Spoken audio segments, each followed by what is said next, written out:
In today's video, I'm going to teach you how to set access and permissions in ClickUp. ClickUp is a powerful productivity platform that enables teams to collaborate, manage projects, and stay organized. One essential feature of ClickUp is the ability to control who can access your workspace and what level of permissions they have. Whether you're adding new team members or sharing a project with an external collaborator, setting access permissions correctly is key to maintaining security and productivity. Let's walk through the steps to do this efficiently. First, start by locating your team space on the ClickUp home screen. This is where all your team's work and projects are stored. Once you've found it, look for the three dots next to the name of your team space. Click on these three dots to reveal a drop-down menu with several options.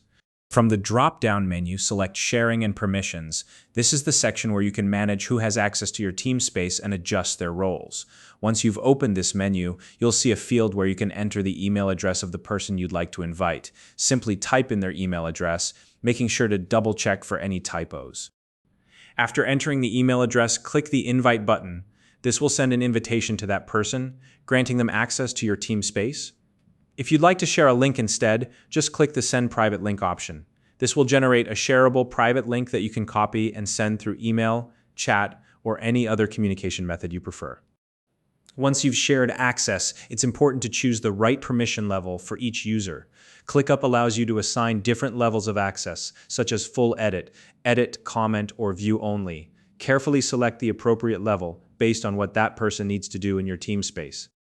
Next, take a moment to review the list of users who currently have access to your team space.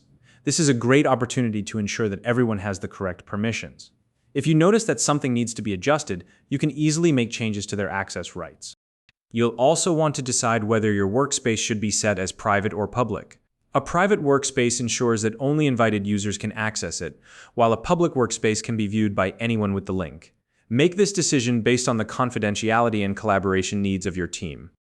Finally, don't forget to save your changes. Once everything looks good, click the Save button to finalize your adjustments.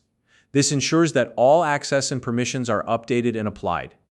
If you're new to ClickUp, you can use the link in the description to create an account and start organizing your team today. And that's it. You now know how to set access and permissions in ClickUp. If you found this video helpful, please like and subscribe.